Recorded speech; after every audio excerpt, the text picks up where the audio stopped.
Hey everybody, it is your Peacekeeper coming at you with a video on the upcoming 5.12 changes to Battleship bow armor. There is apparently some confusion going around as to what exactly this bow armor change will do, as well as the mechanics that drive shell penetration in this game. So my goal with this video is to address those issues and make it a little bit more clear what exactly is going on with the shell mechanics. So, to begin, we need to talk about, first, what happened back in 5.10. In 5.10, Wargaming announced that they were going to do a standardization of all shell normalization numbers. And for those of you who are just now paying attention, that probably made your eyes glaze over and roll back into the back of your head and all that nonsense. Let me explain a little bit more about what that change meant and what normalization is. Normalization is the tendency for a round, an armor-piercing round, that is hitting an armor plate to rotate towards perpendicular to that plate. So, to give you a better visualization of that, if I had a shell that was coming into this deck plate, which is laying horizontal, the shell would impact and it would want to go more vertical before it will then bounce out. Prior to 5.10, every shell in the game had a unique normalization value. If I remember correctly, the 16-inch shells on the North Carolina, Iowa, and Montana was like 6.7 degrees. I think the Yamato's was like 5. Don't quote me on those values. Just note that this change actually ended up allowing the Yamato's 18-inch shells to penetrate better and the 16-inch shells of the U.S. battleships to penetrate worse. It wasn't a huge change, but it was a change nonetheless to ships that honestly didn't need it. So that's shell normalization. It's that tendency of the shell to want to go more normal or more perpendicular to the plate. I'm going to stick to talking about deck armor through this because it's easier for people to visualize.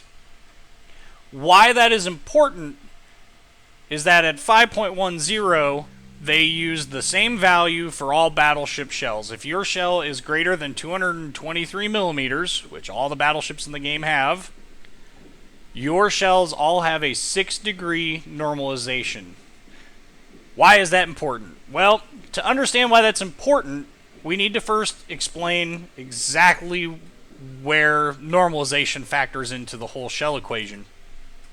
That's going to come with the Autobounce mechanic in the game.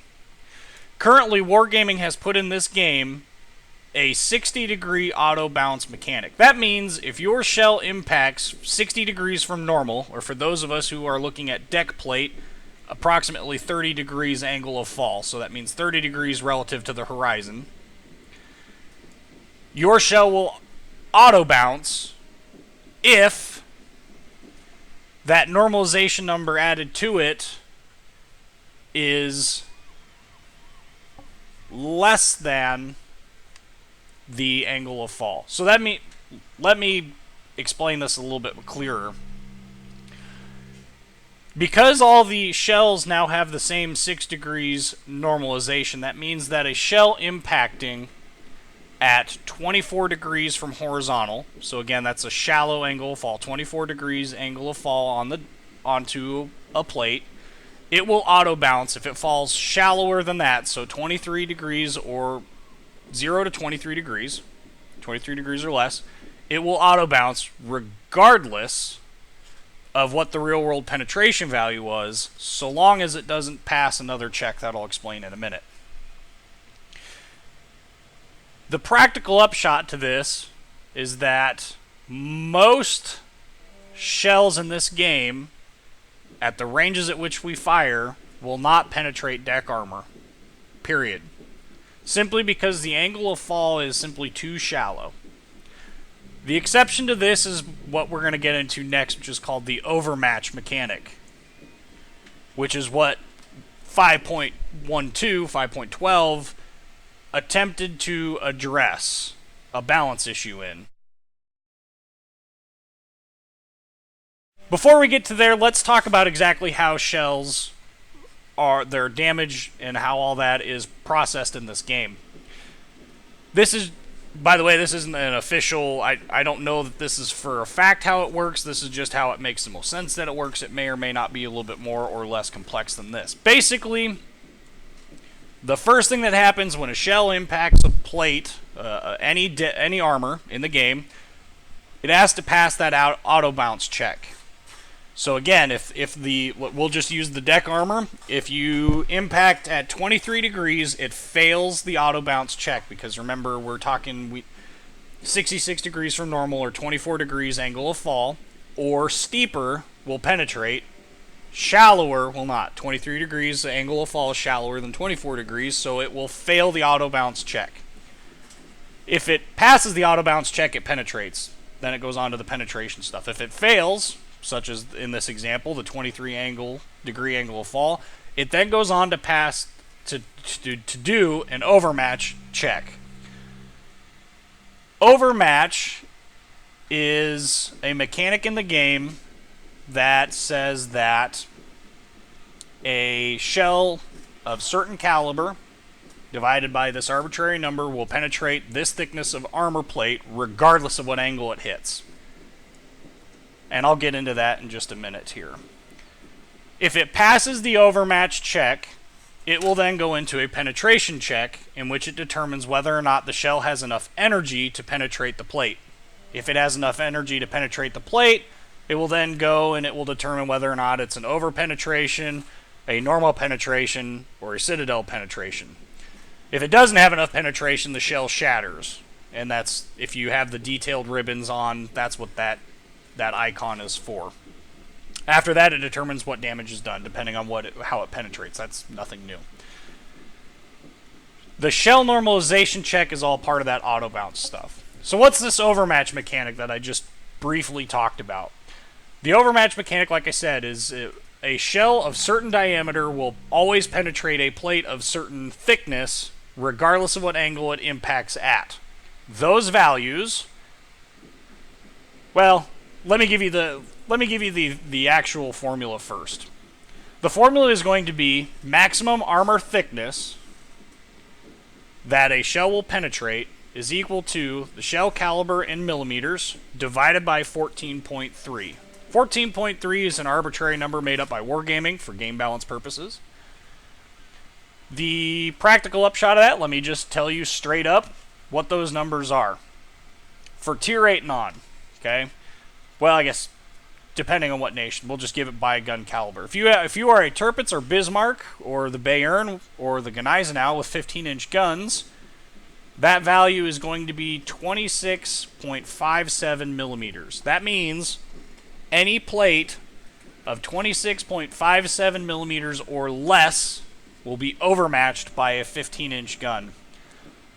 The 16-inch guns on U.S. battleships and Japanese battleships, well, actually, the 410s, the 16.1-inch guns on the Nagato and Izumo, will actually penetrate slightly better than this, but 28.39 millimeters for the U.S. battleships. The 410s on the Nagato, Izumo, and Amagi are going to be 28.67 millimeters, and the 420 millimeter guns of the Friedrich de Grosse and Grosser Kurfürst, which are the Tier 9 and 10 German battleships, 29.37 millimeters, and the Yamato with the 460 millimeter guns, 32.17 millimeters.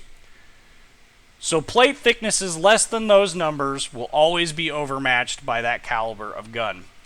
What that means is that for all the Tier 8, 9, and 10 battleships in the game, which all have 32 millimeters of bow armor or more, in the case of the German Tier 9 and 10, the only shells that can overmatch that bow armor is going to be the Yamato. What changed in 5.12?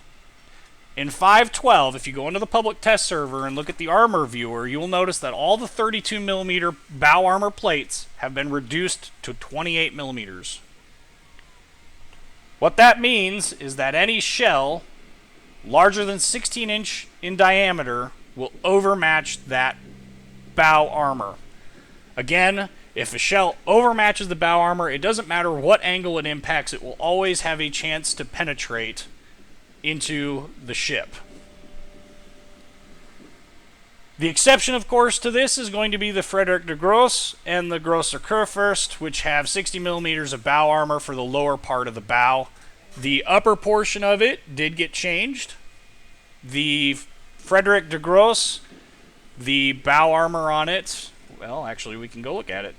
This is what's on the screen is live, so this is all live values. Let me get there. So on the current one, you can see where the plates changes. So the lower portion of it is still 60mm. The upper portion will go to 28mm. So as you can see, okay, so there's a little bit of a change in its durability, but not a whole lot. Grosser Kurfürst, you can see where the change will be. A very, very narrow strip at the very tip of the bow, but for the most part, this isn't going to change much on the Grosser Kurfürst, especially with 32mm of deck armor. So the front end bow, the forward bow section, not really going to see a huge change with those. What does this mean? Well, if we go and we look at US battleships, you can see the hull plating is 32mm for all of them past the North Carolina. If we go and we look at the Yamato, it will also go down to 28. The Izumo, oh, this is the Amagi, it also will go down to 28. The Izumo will also go down to 28. So all of the US battleships and Japanese battleships in the game are now going to be receiving penetrating hits through the nose. Now, penetrating doesn't necessarily mean citadels, it just means white damage. Why is that important? Well, if it has a chance to penetrate through the bow armor, that also means that it can penetrate through the front bulkhead armor. The front bulkhead armor is going to be these red and yellow sections on these ships. It is then going to become a matter in these mechanics, if the shell angles correctly through the bow, and it will hit this front plate. If it doesn't penetrate the front plate, it will be normal damage. If it does penetrate, it will be citadel damage. So you go from doing no damage to doing half damage at a minimum to doing full-fledged citadel damage. And that is going to occur regardless of range, regardless of angle of fall due to the bow armor changes. To break this down even further, I didn't even show the Tirpitz, then the Bismarck. So the Tirpitz and the Bismarck also have 32mm of fore-end plating on the upper portions and a very narrow section of 60mm at the waterline. So that's going to, change. So what this means is that at Tier 8, all of the Japanese and US battleships will be able to potentially citadel the other through the nose.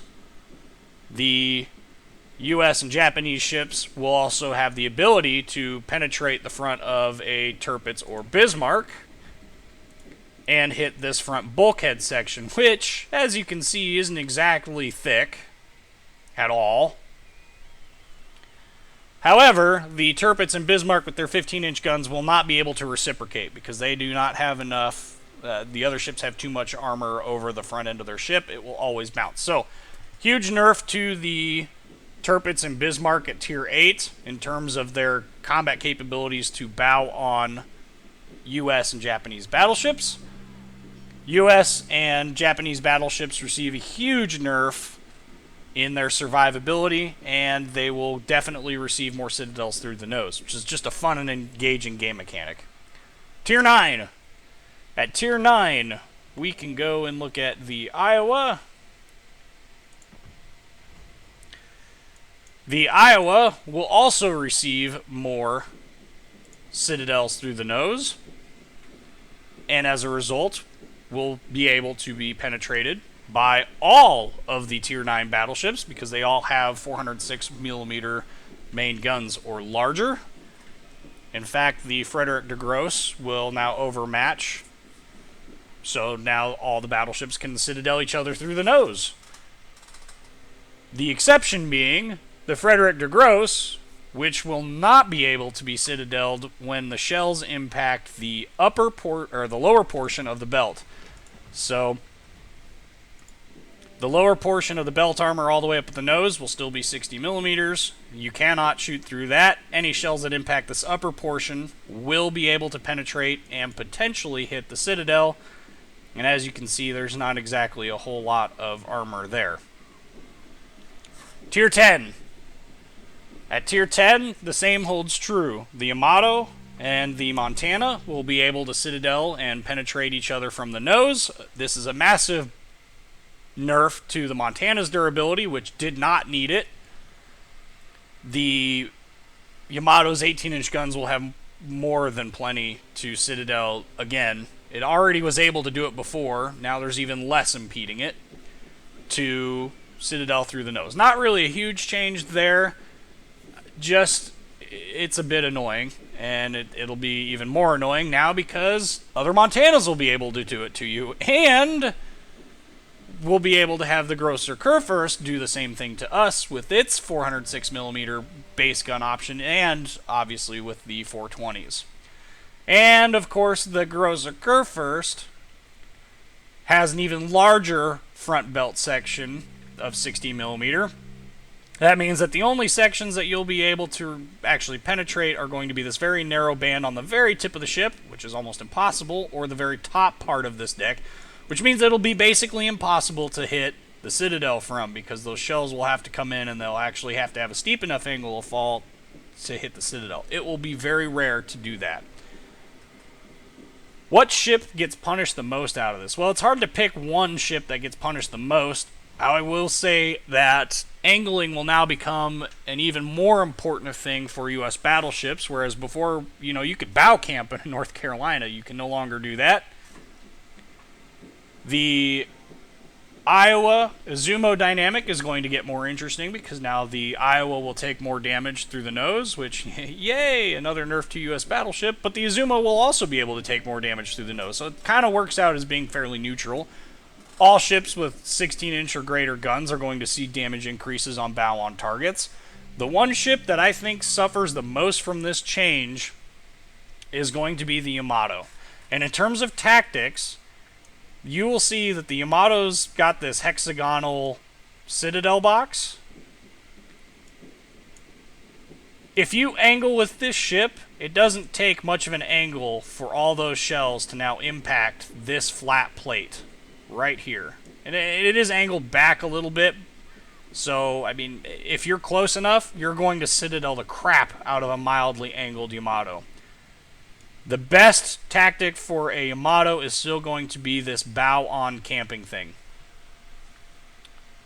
So as you can see, not much is really going to change, and I'm sure some of you guys are wondering, why the hell exactly did Wargaming decide that this was a good idea to begin with?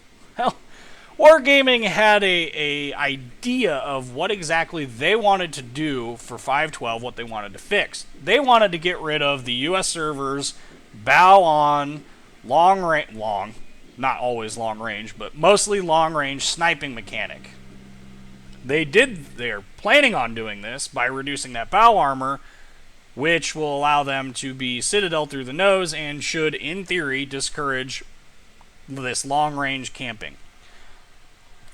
Problem is they didn't exactly think this one well through, because if you think about the reasons why you go bow on, it's because it presents the smallest profile possible. This is a much smaller profile than this, and this. So this is still a much smaller profile, and with the way dispersion works in this game, we see a lot more horizontal dispersion than we see vertical dispersion, which is totally unrealistic, by the way. That means that you are still going to miss far more often at long ranges with the bow on mechanic. What this will do is this will push how close ships get to each other way back. So now instead of bow camping at 15 kilometers, now we're going to be bow camping at 20 plus kilometers and doing an even worse job of sniping at long range.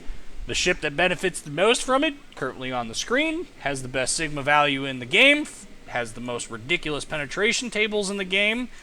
Pro tip, the Mark 8 Super Heavy, 95% the penetration capability with a much smaller diameter, not represented in the game. So the mechanic that they were trying to address simply will not occur. And the reason why they want to get rid of it to begin with is because it's far easier to balance ships when all the servers have the same basic gameplay styles. The Russians, which is the one that they're going to cater to the most, being as Wargaming's World of Warships division is based out of St. Petersburg.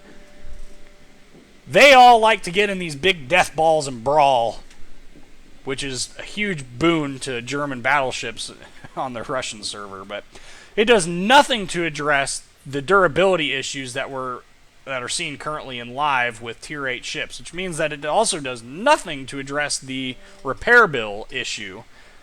And because of that, we're not addressing the Tier 8 plus economy to make those repair bills far less punishing. And Wargaming will most likely never change those values. They have expressed zero desire to do that. They say that they're still doing data, analyzing the data from when they did their Tier 8 plus repair bill reduction. I think it was like 20%. They need to do that anyway. That's not the only reason. It is a large driver, but it's not the only reason why this bow-on mechanic exists. At Tier 8 plus, we start getting into the destroyers that have the long-range torpedoes. And you'll see that most of the torpedoes are no longer coming from the sides, but they're coming along the logical, line of attack. There's a bunch of maps where it's very obvious. North is a perfect example. Pretty much all those torpedoes are going to come north-south. If I point my bow north or south towards the enemy, I minimize my profile and maximize my ability to maneuver through those torpedo walls. That mechanic will not change. They don't address the survivability issues of Tier 8 plus cruisers. Tier 8 plus cruisers spam HE. HE starts fires, fires do damage, and that punishes stationary battleships the most. That right there is a two-pronged problem because right now, Wargaming is unhappy with the high-tier cruiser gameplay and the lack of it, and the lack of high-tier cruiser population. If we address that problem, we're going to see a reduction in this bow camping anyway. We're not going to fix that. It also is a complete 180-degree turn on battleship survivability related issues. If you want me to close the distance on enemy ships, I got to have enough durability that I don't die before I get there. This does nothing to fix that. In fact, it makes it worse because now, as I'm approaching, every battleship and their freaking dog is going to be able to penetrate the nose of my ship and as well possibly citadel it. So now I no longer have an incentive to approach because I have no way of mitigating any of that damage aside from, quote, angling, which, okay, I can angle, but angling is only going to do so much at Tier 8 plus when you're seeing Tier 10s, like the Yamato, which can, still citadel you through the nose. It does nothing to address the issue of being angled to the target and receiving shell fire from multiple angles because now you're at the tip of the spear. There's just, this isn't going to do, in my opinion, anything to address the Tier 8 plus meta. And, well, Wargaming will find out the hard way.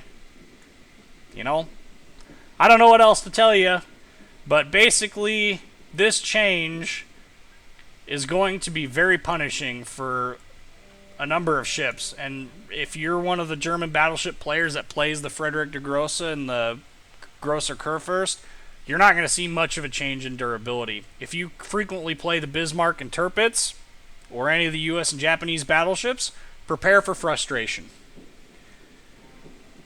I'm all about addressing the mechanic. I don't like the mechanic. I think it's a terrible mechanic. It slows down gameplay far too much to make high-tier gameplay as a battleship entertaining. That's why I play my Fletcher and my Gearing and my Benson a lot. That's why I play the Hindenburg a lot.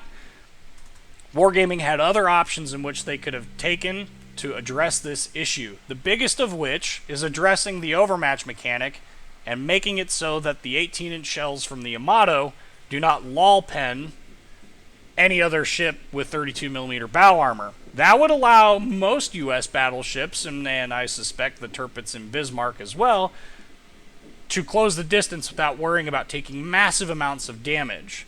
And of course, the problem with approaching the Yamato is those secondaries, but really those secondaries are piddly compared to receiving a Citadel that does 14,800 damage. Frequently and often, mind you. So, we could have gone that route. That would have actually accomplished what they were intending to do. But they also need to address the fact that Tier 8 plus cruisers simply don't have the durability to do their intended job of hunting down the destroyers in the game, ending the torpedo soup problem. So, it's a multifaceted problem. This is just the battleship perspective on the change. As you can see, I'm not happy with it. I think it's a terrible idea. I don't think it's going to do what they intend. I think it's going to make things worse than they currently are. But, like I said, that's just my opinion. This has been your Peacekeeper with Whiskey's Gaming Lounge. As with always, guys, like, comment, and subscribe, and thank you guys for watching.